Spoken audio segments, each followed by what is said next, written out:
radio. Shout it. When we speak about the 90s, we're talking about a golden era.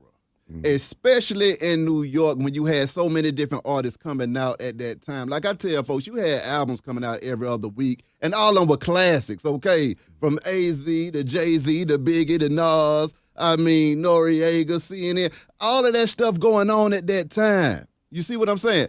What was New York like at that time when folks were going crazy in the club watching all of that stuff firsthand and experiencing it and living it? It was good, man. It was great. It was a lot of drama in the tunnel. Yeah. It was a lot of fights in the tunnel. It was even shootouts in the tunnel. Oh, shit. I've seen one time I left out of the club and I walked up to 11th Avenue. Yeah. And it was 3 guys laid out in the middle of the street. 2 of them was dead. The police ain't even get there yet. You know what I'm saying? So it was a lot of drama in the tunnel, dog. But see, I know you talked to the security in there too, and they said they was with it, okay? Oh, the security was with it, like you said. Exactly. And if they got a chance to throw you out, they was robbing you. They gonna dig in your pockets.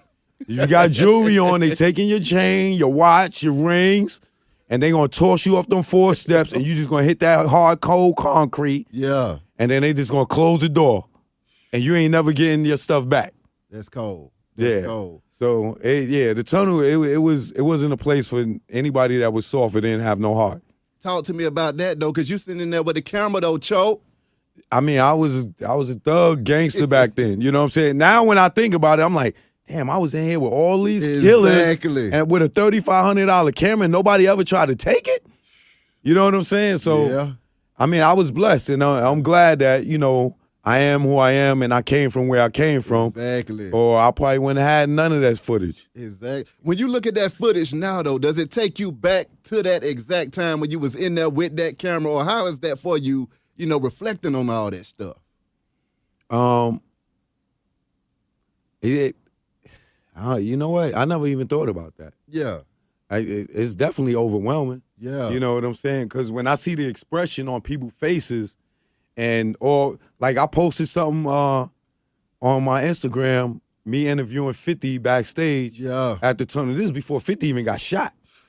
You know what I'm saying? That's crazy. If you listen to his voice, it's different. Yeah. Everything's different. You know what I'm saying about him. Yeah. But he was still the same humble, hungry dude. But when I posted this, it's like 15,000 people watched this thing in less than a few hours. And I never had that many views on my page. Yeah. Ever. And I'm like, well, why are they so intrigued by this? Yeah. But I guess that like this new generation, you said everything is visual. Yeah. And I meet dudes that tell me, yo, man, I grew up on you on YouTube. Yeah. When YouTube started in 2006, yo, I grew up on you. Yeah. I'm like, on YouTube?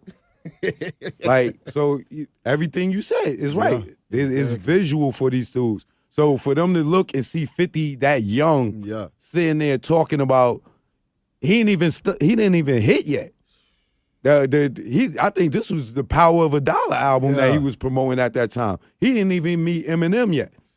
You get what I'm saying? Yeah. Like he still got beef with Murder Inc. in the streets. He got on a bulletproof vest backstage. You get what I'm saying? Yeah. So, that when I think about it, it's definitely humbling, and I was blessed by God to be put in that position to be there and be able to hold on to all that content all these years later. Because I've seen dudes like, Professor Griff, lose his whole collection in a fire in his house. My God. You know what I'm saying? So I got to say I was blessed. And, I think dudes like Funkmaster Flex, Big Cap, for allowing me to come in there and even document that. How do the artists react when they watch the documentary and they see them younger selves in there rocking that mic and going crazy and just in that hometown doing what they do? Yo, Cho, let me get that. Yo, can I get a copy of that? I just went through that with Nas' brother Jungle. Yeah. Because I posted Braveheart's performance, and like some of the artists, they may not remember the moment like I remember the moment because I filmed it, and not only did I film it, I watched this over and over and over for the last 20 years. Yeah. So when I posted it, I'm like, the crowd was beefing with them. They throwing bottles at each other, and Jungle like, Get out of here. Ain't nobody was beefing with us. Nobody, you know what I'm saying? We'd have fucked that crowd up. Oh, excuse me. We would have messed that crowd up. Yeah. You know what I'm saying? I'm like, dogs, I'm not a liar. I'm not gonna make this up. Yo, send me your email. Let me shoot this to you. And I'm gonna show you when we take a break how dudes was throwing bottles at them. And he even picked up a Moet bottle and threw it back at them. You know what I'm saying? They was throwing stuff back at these dudes. So I can't wait for Jungle to see this to be like, oh, I was tripping. Like, I don't even remember this. Like, but I see him. You gonna see him reach down, grab a bottle that landed on the stage, and throw it right back at these dudes. Chain reaction. And then at the end of it, you see the crowd. I'm filming the crowd. They still talking trash to them, throwing gang signs up at them and everything. So, you know, a lot of the artists, they really, you know, they want the footage. They, send it to me. Yeah. You know, because they was in that moment of performing. Yeah. They probably didn't even know I was filming at that time. Yeah. You know what I mean? But it's times that I filmed and I was on stage with the artists. Yeah. You know, like I've been on stage with Nas filming him. Mm-hmm. Nas punched my camera one time because he was performing and he went like this to turn and his elbow in my camera. He like, ah. And he just punched the screen like, boosh. Like, and I'm looking out like, yo, don't punch my camera, dog. This is my livelihood. This 3,500, fool. Yeah, yo, man. One of them dudes pushed me off the stage and I went and jumped in the crowd.